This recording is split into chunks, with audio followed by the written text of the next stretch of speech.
Hello good morning dear student. तो अब हम बात करेंगे किसके बारे में, steps of design estimating and costings के बारे में। ठीक है, तो जब हम क्या करेंगे, स्टेप्स कौन से, डिजाइन और एस्टिमेटिंग कास्टिंग के। ठीक है, तो जब हम एस्टिमेट बनाएंगे, उसकी कास्टिंग करेंगे, डिजाइन करेंगे, तो हमको कौन कौन से स्टेप्स को फॉलो करना पड़ेगा। ठीक है, कौन कौन से स्टेप्स को हमको फॉलो करना पड़ेगा।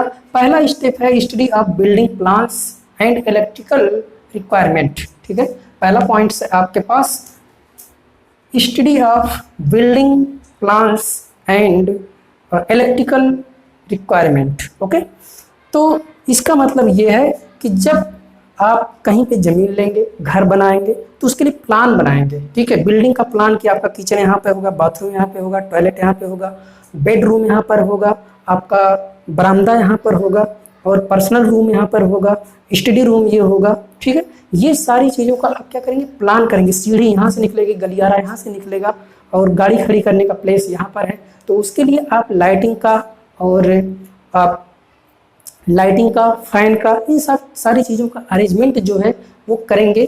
तो इसके लिए क्या है कि स्टडी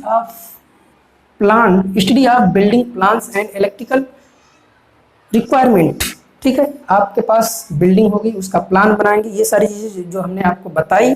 फिर इसके बाद आपको क्या करना है, जो आपके इलेक्ट्रिकल के कंपोनेंट्स हैं, इलेक्ट्रिकल के जो एसोसीरीज हैं, वो क्या क्या रिक्वायर्ड हैं, उनकी कहाँ पर रिक्वायरमेंट है, कहाँ पर बल्ब लगाना, कहाँ पर फैन लगाना, ये सारी चीज़ें के बारे में आप क्या करेंगे, स्टडी करेंगे। Okay, next point number 2, design of electrical installation. ठीक है, डिजाइन ऑफ इलेक्ट्रिकल इंस्टॉलेशन, तो जो डिजाइन आप करने वाले हैं उसके अंदर क्या क्या चीज़ें आएंगी। पहला पॉइंट है आपके पास डिजाइन ऑफ डिस्ट्रीब्यूशन सिस्टम। ठीक है, तो अगर आप डिस्ट्रीब्यूशन सिस्टम की बात करते हैं तो फर्स्ट ऑल आपकी जो सप्लाई है वो पोल्स से आती है। ठीक है, जो पोल्स से सप्लाई आएगी, पहले आपके एनर्जी मीटर पे, फिर आपके जो है कि फ्यूज पे या आपके एमसीबी पर, जो मेन एमसीबी है। ठीक है, फिर इसके बाद आपकी सप्लाई क्या होती है, डिस्ट्रीब्यूट होती है डिफरेंट सर्किटों के लिए, डिफरेंट सब सर्किट्स के लिए, सब डिस्ट्रीब्यूशन के लिए क्या होती है, डिस्ट्रीब्यूट होती है। तो पहले आपकी एनर्जी मीटर पे, एनर्जी मीटर के बाद फ्यूज पर, फ्यूज के बाद आपकी सप्लाई कहाँ जाती है, डिस्ट्रीब्यूशन बोर्ड पे जाती है, डिस्ट्रीब्यूशन बोर्ड के बाद आपकी सप्लाई कहाँ जाती है, सब डिस्ट्रीब्यूशन बोर्ड पे जाती है, सब डिस्ट्रीब्यूशन के बाद आपकी सप्लाई कहाँ जाती है, जो आपके स्विच बोर्ड है। ठीक है, जो आपके डिफरेंट स्विच बोर्ड है डिफरेंट रूम्स के लिए, जैसे आपका जो टॉयलेट है, बाथरूम है, उसके लिए आपको एक कंबाइंड स्विच बोर्ड लगा सकते हैं या डिफरेंट अलग अलग लगा सकते हैं, बेडरूम के लिए अलग लगा सकते हैं, और पावर सर्किट के लिए आप जो है कि अलग स्विच बोर्ड लगा सकते हैं। ठीक है, तो ये आपका हो जाता है डिजाइन ऑफ डिस्ट्रीब्यूशन सिस्टम। फिर इसके बाद आपका आता है layout plan of installation.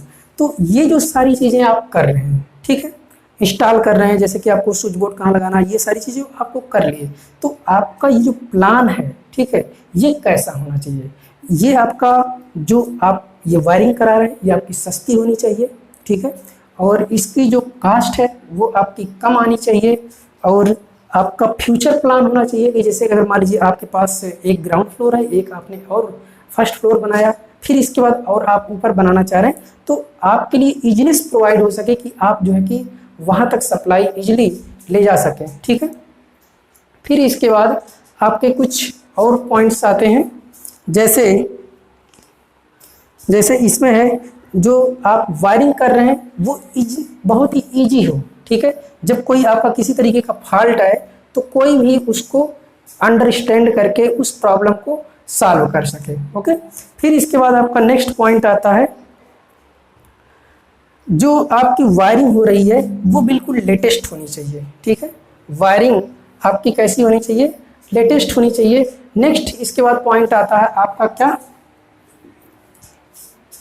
Finding length of conductor and cables. ठीक है, तो जो आपके लेंथ ऑफ कंडक्टर है या कंड्यूट है, ठीक, इसको आपको फाइंड करना पड़ेगा कि जो आपके कंड्यूट लगी हुई है, कंड्यूट आपकी कैसी होती है, इस तरीके की शेप की होती है कंड्यूट, इसके बीच से आपका क्या करता है, वायर रन करता है। ओके, तो आपको क्या करना पड़ेगा, finding the length of conduit और बैटन। कई बार आप बैटन वायरिंग करते हैं, ये आपका हो गया बैटन, और इसके ऊपर से आपका वायर क्या करता है, रन करता है। तो ये बैटन को क्या करते हैं, आप फिक्स करना पड़ता है। ये तो आपकी जो है कि किसमें, दीवार में होती है वायरिंग, दीवार के अंदर होती है, ठीक है। और ये दीवार के ऊपर होती है, ये टेम्परेरी वायरिंग होती है जो बैटन वाली होती है, ठीक है। ये जो बैटन वायरिंग है ये टेम्पररी पर्पज के लिए हम यूज करते हैं, या जब हमारा मकान बन के तैयार हो जाता है तब हम इसको यूज करते हैं बैटन वायरिंग का। तो बैटन को आपको फिक्स करना पड़ता है। तो जो बैटन को आप फिक्स करते हैं तो उसके लिए आपको क्या जरूरत पड़ती है, गुल्ली की जरूरत पड़ती है। इसमें आप बैटन में ड्रिल करते हैं, ठीक है। बैटन में ड्रिल करके इस बैटन को क्या करते हैं, फिक्स करते हैं। जैसे मान लीजिए सिंपली आपका बैटन ये फिक्स नहीं, इसमें क्या करेंगे, ड्रिल करेंगे, दीवार में भी ड्रिल करेंगे, फिर इसके अंदर क्या करेंगे, गुल्ली को इंसर्ट करेंगे। तो गुल्ली जो होती है, इसकी जो साइज होती है, गुल्ली मतलब एक तरीके से आपका ये पेंच होती है, इसको आप इंसर्ट करते हैं। इसकी जो साइज होती है वो 45 mm होती है, और इधर का जो आपका एरिया होता है वो 25 × 25 mm का, और इधर का जो एरिया होता है वो 30 × 30 का होता है, ठीक है। ये आपका पतले साइड का, ये आपका चौड़े साइड का, ठीक है। तो इसमें आपको क्या करना, कंड्यूट की साइज भी आपको फाइंड करना है, और जो केबल लग रही है, जितनी भी केबल की साइज है उसको आप जो है कि क्या करते हैं, 3 से 5% एक्स्ट्रा लेते हैं, इसलिए कि कुछ आपके छीलने में, कुछ आपके काटने में वायर चले जाते हैं, इसलिए क्या करते हैं, उसको एक्स्ट्रा लेते हैं। फिर ये जो आप इसको फिक्स किए हैं, ठीक है, ये आपने बैटन को फिक्स किया, इसके ऊपर तार ले जाएंगे। जो तार ले जाएंगे तो तार क्या होगा, फिक्स नहीं होगा।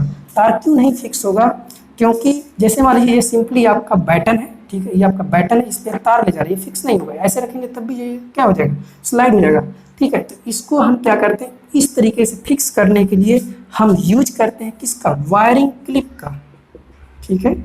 वायरिंग क्लिप का यूज करते हैं, जिसकी साइज होती है कितनी, 25 mm से लेकर 75 mm तक, क्योंकि ये वेरी करती है। अगर आप मोटा वायर लेके जा रहे हैं तो इसकी जो साइज होगी वो ज़्यादा होगी, अगर पतला वायर लेके जा रहे हैं तो साइज क्या होगी, कम होगी, ओके।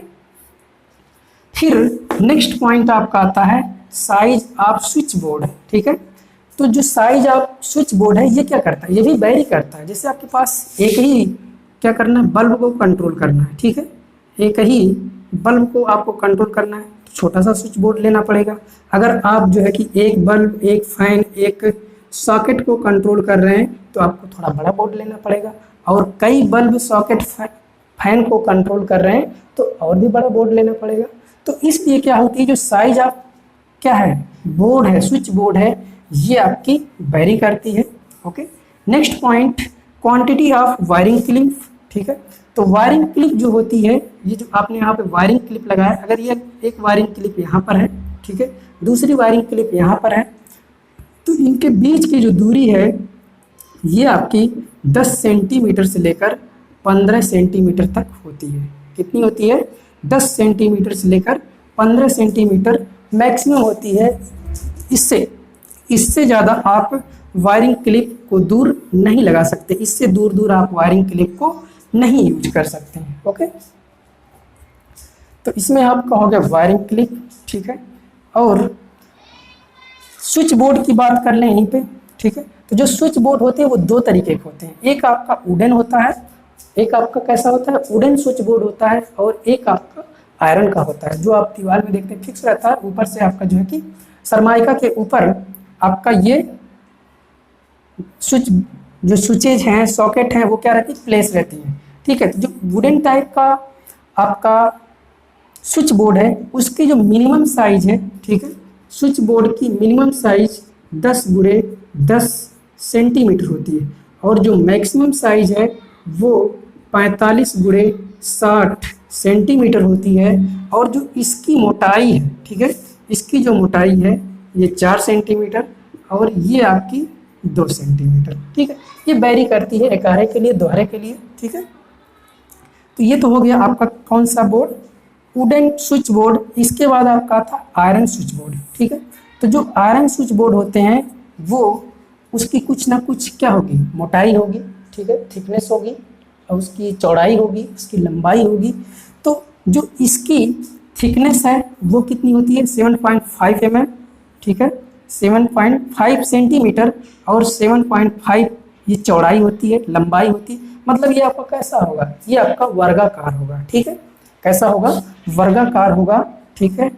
और इसके बाद एक आपको रेक्टेंगुलर फॉर्म में मिलेगा जिसकी मोटाई कितनी होगी 9.5 सेंटीमीटर, और जो चौड़ाई है, इस तरीके की जो चौड़ाई है वो आपको मिलेगी कितनी 35 सेंटीमीटर, और जो लंबाई है वो आपको कितनी मिलेगी, ये आपको मिलेगी 37.5 सेंटीमीटर। ओके, फिर इसके पहले हमने बात की थी केबल के बारे में, ठीक है, कंड्यूट के बारे में। तो जो कंड्यूट ये आपकी होती है, कंड्यूट, यहाँ पर जो कंड्यूट आप यूज कर रहे हैं इसकी जो मिनिमम डायामीटर है वो 12.5 mm होती है, और जो मैक्सिमम है वो 51.51 mm होती है। ओके, इसकी ये क्या है, ये आपकी है डायामीटर। ओके, तो कंड्यूट भी हो गया आपका।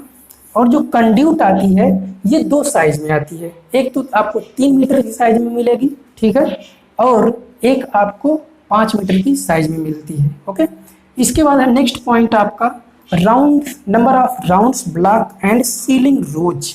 ठीक है, तो जो राउंड ब्लॉक्स होता है ये क्या होता है, जैसे हमारे बल्ब हो गए, ठीक है, फैन के पॉइंट हो गए, ठीक है, इन पॉइंट्स को हमको, जहाँ पर हम इन पॉइंट्स को लगाते हैं वहाँ पर हम क्या करते हैं, राउंड ब्लॉक लगा देते हैं।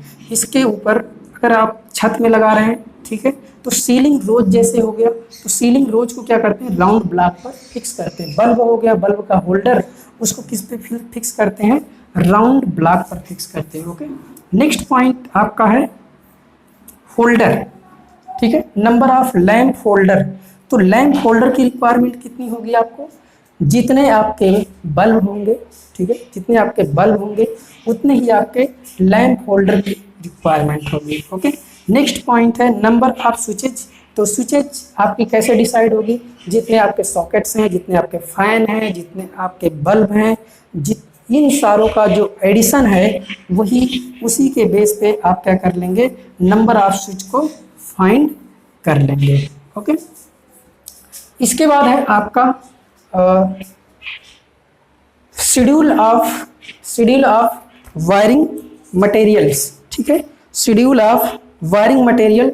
तो जो शेड्यूल ऑफ वायरिंग मटेरियल है इसमें आपको क्या क्या चीज़ों की ज़रूरत है, जैसे गुल्ली की ज़रूरत है, ठीक है, तो गुल्ली को लगाना है, ठीक है, वायरिंग क्लिप की ज़रूरत है, वायरिंग क्लिप को लगाना है, लटकन टाइप का होल्डर है, ठीक है, तो लटकन टाइप का होल्डर को लगाना। तो ये इसमें आपको शेड्यूल ऑफ वायरिंग मटेरियल है कि किसको किस तरीके से अरेंज करना है। ओके, फिर इसके बाद नेक्स्ट पॉइंट है आपका कॉस्ट ऑफ मटेरियल। तो इसके लिए आपको एक प्रॉपर चार्ट में प्रिपेयर करना पड़ेगा, क्योंकि स्टेप्स को फॉलो कर रहे हैं भाई, क्या कर रहे हैं, स्टेप्स किसका, डिजाइन का, एस्टिमेटिंग का और कास्टिंग का। तो आपको क्या करना पड़ेगा, इसके लिए आपको कास्टिंग मटेरियल, जो आपने कास्टिंग ऑफ मटेरियल, जो आपने मटेरियल यूज किया है उसकी क्या क्या कास्ट आएगी। फिर इसके बाद आता है कास्ट ऑफ इंस्टॉलेशन। ठीक है, कास्ट ऑफ इंस्टॉलेशन, तो जो टोटल आपने इंस्टॉलेशन किया है, कंप्लीट पूरा आपका काम हुआ है, उसमें कितनी आपकी टोटल कास्ट आएगी, जैसा कि आप देख पा रहे हैं। ठीक है, इसके बाद आपका एक पॉइंट और इसमें बच जाता है बैटन। ठीक है, यहाँ पर जो आप बैटन यूज किए हैं, ठीक है, ये जो बैटन आपने यूज किया है इसकी जो थिकनेस होती है, ठीक है, ये जैसे थिकनेस है, ये बोर्ड है, ठीक, बोर्ड की थिकनेस, तो यहाँ पर जो आपकी बैटन है इसकी थिकनेस कितनी होती है, आपको हमने बताया 12.5, ठीक है, और मैक्सिमम इसकी चौड़ाई कितनी हो सकती है, ये आपकी चौड़ाई हो सकती है 75 mm। ठीक है, तो ये आपके कुछ स्टेप्स थे जिसको हमने फॉलो किया, जिसकी सहायता से आप ये डिटरमाइन कर पाएंगे कि जो हम डिजाइन कर रहे हैं, एस्टिमेटिंग कर रहे हैं, कास्टिंग कर रहे हैं, वो किस तरीके से हमको प्रोसीजर को फॉलो करना है।